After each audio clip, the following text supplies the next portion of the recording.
చాలా పెద్దింట్లో ఒంటరిగా ఉంటున్న మహిళ అనే కంటే కూడా అమ్మాయి అని చెప్పొచ్చు.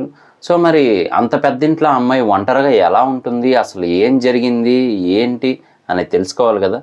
సో, తెలుసుకునే ముందు మన ఛానల్‌ని సబ్స్క్రైబ్ చేసుకోండి. అలాగే లైక్ చేసి సపోర్ట్ చేయండి. పదండి ఒకసారి ఆ ఇంటి దగ్గరికెళ్ళొద్దాం.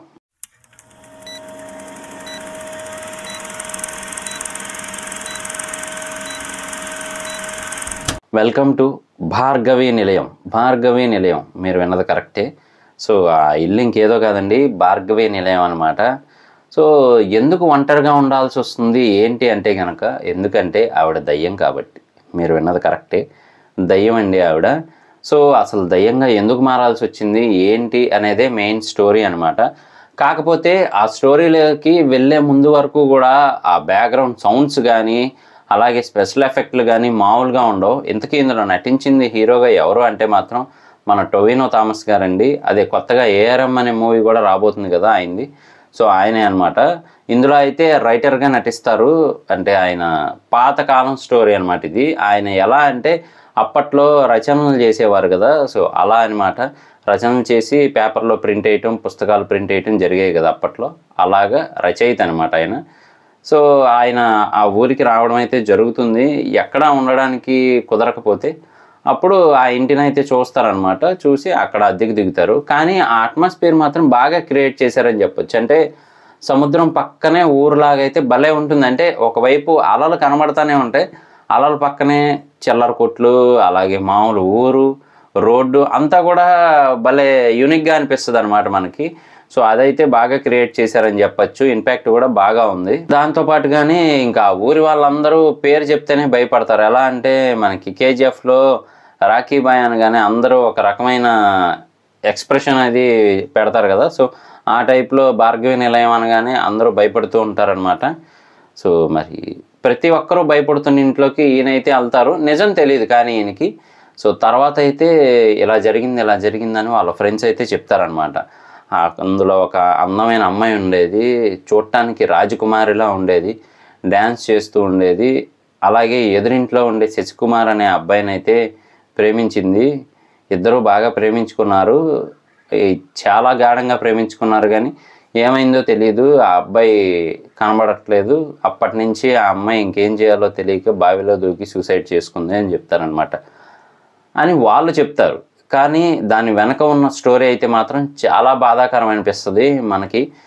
ఏంటి అంటే గనక వాళ్ళిద్దరూ లవ్ చేసుకున్న విషయం కరెక్టే. అలాగే పెళ్లి చేసుకుందామని అనుకుంటారు. ఎన్నో కలలు కంటారు. కానీ ఈలోగా అతనైతే లక్నో వెళ్ళాల్సి వస్తుంది. అంతేకాకుండా ఆ సంఘటనలకు ముందే వాళ్ళ బావ అయితే ఆ అమ్మాయిని చూసి ఇష్టపడతారు. ఇష్టం కంటే కూడా కోరిక పడతారని చెప్పొచ్చు. ఇంతకీ ఆ బావ ఎవరో కాదు, మనకి 'దసరా' సినిమా గుర్తుంది కదండి. 'దసరా' సినిమా నాని గారి మూవీ. అందులో విలన్‌గా నటించారనమాట. సో, ఆయన అయితే ఇందులో కూడా విలన్‌గానే నటించారు. ఈ అమ్మాయిని చూసి ఇష్టపడటము, అలాగే ఎలాగైనా సొంతం చేసుకోవాలని అనుకుంటారు. అందుకని అతను ఎవరైతే శశికుమార్ అనే అతను ఉన్నాడో ఆయన లక్నో వెళ్తున్నప్పుడు సైలెంట్‌గా ఇది భార్గవి ఇచ్చింది అని చెప్పి ఫ్రూట్స్ లోపలైతే విషం కలిపిస్తారనమాట. విషం కలిపిచ్చి తిన్న తర్వాత చనిపోయాక అప్పుడొచ్చి చనిపోయాడు, నువ్వు కావాలనుకున్నవాడు, ఇప్పుడు నువ్వు నన్నే పెళ్లి చేసుకో అని చెప్పి అంటాడనమాట. సో, ఆవిడ వెంటనే నేను ఎప్పుడు శశికుమార్‌కే సొంతం అని చెప్పి చనిపోయాడని తెలియగానే బాగా సీరియస్ అయ్యి కొట్టడం జరుగుతుంది వాళ్ళ బావని. అది తట్టుకోలేక వాళ్ళ బావ అయితే మాత్రం ఆ అమ్మాయిని ఆ బావిలో తోసేస్తాడనమాట. తోసి చంపేస్తాడు. సో, అలా అయితే జరుగుతుంది. అందుకనే అక్కడే దయ్యమై తిరుగుతూ ఉంటుందన్నమాట. ఎప్పుడెప్పుడు పగ తీర్చుకోవాలా అని చెప్పి. సో, అలాంటి సిచ్యువేషన్‌లోనే మన టొవినో థామస్ గారు తెలియక ఇంట్లో అద్దెకైతే దిగుతారు. అలాగే ఓపెన్‌గా చెప్తారనమాట.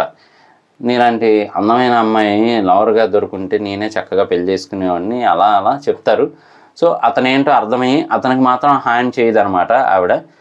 ఈలోపు లాస్ట్ క్లైమాక్స్‌కి వచ్చేప్పటికి వాళ్ళ బావని ఎలాగైనా చంపాలని పగతో ఉన్నప్పుడు ఈయనేంటి అంటే రచయిత స్టోరీ అంతా రాసుకుంటాడనమాట. మొత్తం ప్రతీదీ పేపర్ మీద డీటెయిల్‌గా ఉంటుంది స్టోరీ. సో, ఈయన పడుకున్నప్పుడు అనమాట ఆ అమ్మాయే రాసేస్తూ ఉంటదనమాట ఆత్మలా వచ్చి. మొత్తానికైతే స్టోరీ కంప్లీట్ అయిపోతుంది. కానీ ఆ స్టోరీ మాత్రం వాళ్ళ బావ వచ్చి అదే బావిలో పడేస్తాడు, నిన్ను కూడా చంపేస్తానురా అని చెప్పి కత్తితో అయితే దాడి చేస్తాడనమాట హీరో గారి మీద. అలాంటి సిచ్యువేషన్లో అనుకోకుండా వాళ్ళ బావ జారి బావిలో పడతాడు. కాపాడదామని టొవినో థామస్ గారు ఎంత ట్రై చేసినప్పటికీ కూడా ఆ సీన్లో కింద నుంచి ఆవిడ ఆల్రెడీ దయ్యంగా మారున్నారు కాబట్టి ఆ బావిలోనే ఉండి కిందకి వాళ్ళ బావ కాళ్ళు లాగేస్తానమాట. సో అలా కథ సుఖాంతం అవుతుంది. ఆ పేపర్లన్నీ గాల్లో బావిలో నుంచి అలా పైకి లేచి మళ్ళీ టొవినో థామస్ గారి దగ్గరికి వచ్చేస్తాయి. అలా అయితే జరుగుతుంది కథ సుఖాంతం అని చెప్పచ్చు. సో ఆ ఇంట్లో అయితే ఇంకా ఏ ఇబ్బంది ఉండదు, టొవినో థామస్ గారు ఒక్కరే ఉంటారనమాట. ఈవిడ ఆత్మ కూడా శశికుమార్ గారి ఆత్మ దగ్గరికి అయితే వెళ్ళిపోతుంది.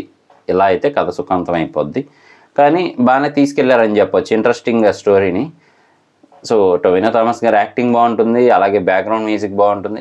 సడన్గా అయితే వస్తూ ఉంటాయి, తెలిసిందే కదా హర్రర్ మూవీస్ ఇలాంటి గోస్ట్ మూవీస్ అంటే ఆటోమేటిక్గా సడన్గా వస్తూ ఉంటాయి మ్యూజిక్లు.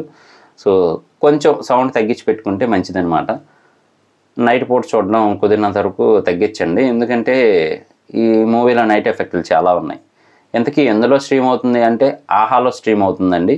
సో చూడకపోతే ఒకసారి చూడడానికి ట్రై చేయండి, కొంచెం డిఫరెంట్ ఎక్స్పీరియన్స్ ఇస్తుంది, ఒక మంచి ఎక్స్పీరియన్స్ కూడా ఇస్తుంది. ఆ కాలంలోకి వెళ్ళిన ఫీల్ అయితే ఖచ్చితంగా తెప్పిస్తుంది, పాతకాలంలోకి వెళ్ళిన ఫీల్ అయితే ఖచ్చితంగా వస్తుంది. ఆ రైల్వే స్టేషన్ సెట్ కానీ, అలాగే అక్కడ మనకి ఆ రైలు లోపల కూడా చెక్క రైలు టైప్లో భలే ప్లాన్ చేశారని చెప్పచ్చు. బాగుంది, ఒకసారి ఓల్డ్ కాలానికి వెళ్ళొచ్చినట్టయితే ఉంటుంది. చూడకపోతే చూడడానికి ట్రై చేయండి. ఇది నా రివ్యూ.